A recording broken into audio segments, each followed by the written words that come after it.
Hello friends, welcome to Medicine Hub 101. Hope you are good and safe.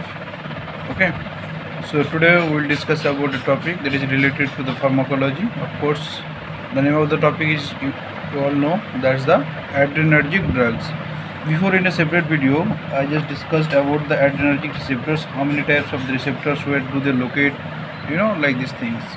Now today you will get the videos in my the video sections. Okay, in the playlist, and today we'll just focus only on the adrenergic drugs. Okay, so let's start today's topic. So adrenergic drugs.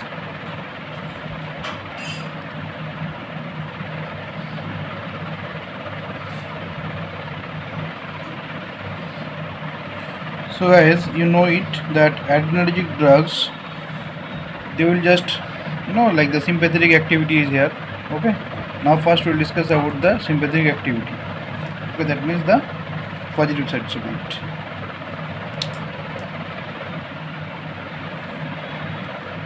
Before starting the adrenergic drugs, we need to know how the noradrenaline, that is the acting part of the acting units of the systems, the noradrenaline, how the noradrenaline is being formed within the as a neurotransmitter. Okay, we all know it, the noradrenaline acts as a neurotransmitter, right? Now we need to know how the noradrenaline is coming, from where it is being formed. Okay, so just to understand it, let's just have a look on these things. Okay guys, this is the ending part of a neuron. Okay, you all know it.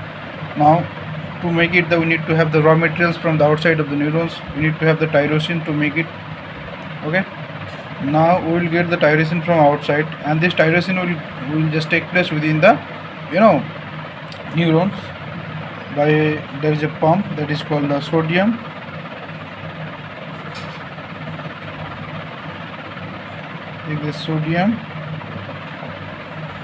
dependent tyrosine transporter. This is called sodium dependent. This is sodium dependent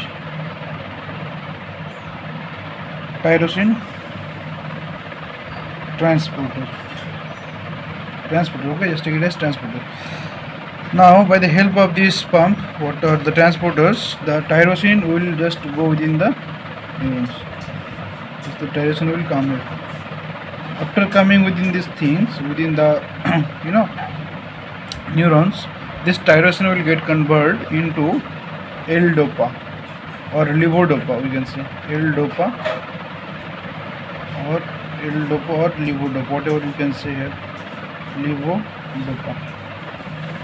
And there is enzyme. What is the name of the enzyme? There is the thyroxine hydroxylase.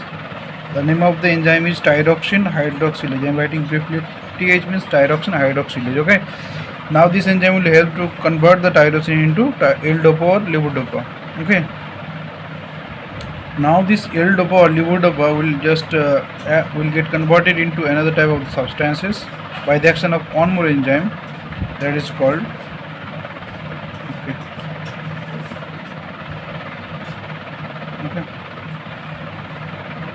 dopamine. It will get converted into dopamine. And what's the enzyme out here? That is aromatic amino acid decarboxylase. Aromatic, the name of the enzyme is here, aromatic amino acid decarboxylase. Okay. Now this dopamine will be taken within the vesicles. You know it, within the vesicles. I'm writing dopamine briefly DP. Okay. Now this dopamine will get converted into noradrenaline by the action of one more enzyme here. Okay. This is the dopamine beta hydroxylase. If you want to know the name of the enzyme, you can also know. That is called dopamine beta hydroxylase. Now you got the act. This is the unit or noradrenaline that will act on the receptors. Okay, on the inside there are the postsynaptic membrane, there are some receptors for the noradrenaline. This noradrenaline. Now whenever this will be happening, like the dopamine will get converted into the noradrenaline. At the time, there is some channels that is called the calcium dependent. Okay, this is the thing. We can say what is this voltage sensitive calcium channel. Actually, whenever this dopamine will get converted into noradrenaline, there will be some change within the action potential. There will be some change within the action potential by which the voltage sensitive calcium channel will be opened. Now, whenever the calcium channel, there will influx of the calcium, too much calcium. Whenever there will be the opening of the channel, at the time, too much calcium will be within the vesicles. That means what? They will take the vesicles and they will help the vesicle to get attached with the presynaptic membrane. Okay, like these things. Now at a time, what will happen? This after the attachment of the vesicle within the presynaptic membrane. Okay, at a time what? They will just secrete the noradrenaline. They will secrete the noradrenaline, and they will act everywhere, and they will do their function over there. Okay, this is the normal thing. Now we will know about some drugs which just inhibit the function of these things. First, suppose, okay, we need to decrease the activity of the noradrenaline. We need to decrease the activity of the sympathetic system. Now we can use some drugs by which we can decrease the activity of the noradrenaline there. Okay. So first of all, there is a drug which will inhibit the function of the thyroxine hydroxylase. The name of the drug that is called metyrosine. It's very easy to remember. Metyrosine is the drug. Actually, the metyrosine will act as the competitive inhibitor with the thyroxine hydroxylase enzyme. Okay. So it will not let the tyrosine to get converted into L-dopa or levodopa. Okay. Now there is one more type of the drugs. Okay, where you can see here. This type of the drugs, they will not let the dopamine to go within the vesicles. Okay. This is called reserpine. So reserpine, you can see. Okay. Now, if the dopamine cannot go within the vesicles, then the dopamine cannot be converted into noradrenaline. As a result, the amount of the noradrenaline that will be not that much high. Okay, that will be less. So ultimately, the sympathetic activity of the noradrenaline will be less. Okay. Then one more drug is there. Okay, that will inhibit the release of the noradrenaline from the vesicle in this here. Okay, in this case is here. Now the drug that will not let the vesicle to release noradrenaline. Okay, and this is the drug that is called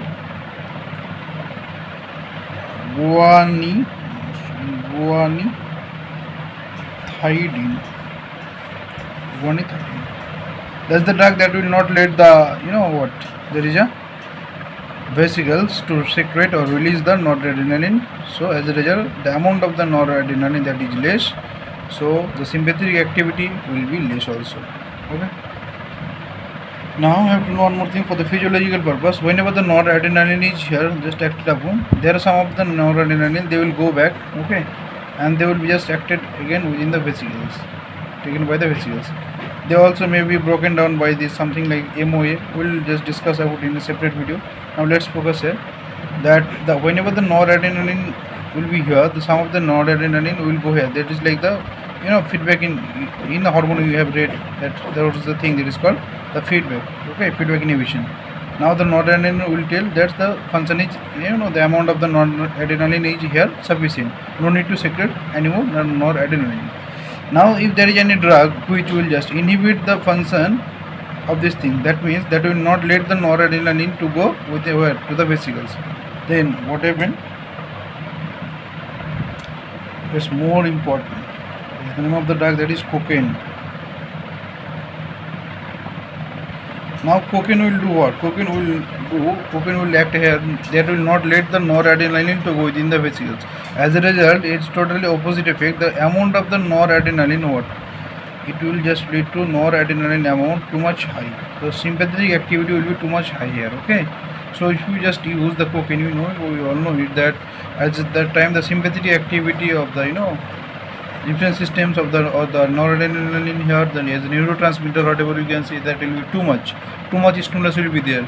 So this was all about the first part of the adrenergic drugs. Okay, now we'll just discuss about the next videos. Okay, I'm just making the video short, so we'll discuss about today again in the next part of the subsequent videos, all the things step by step. Okay guys, thanks for watching.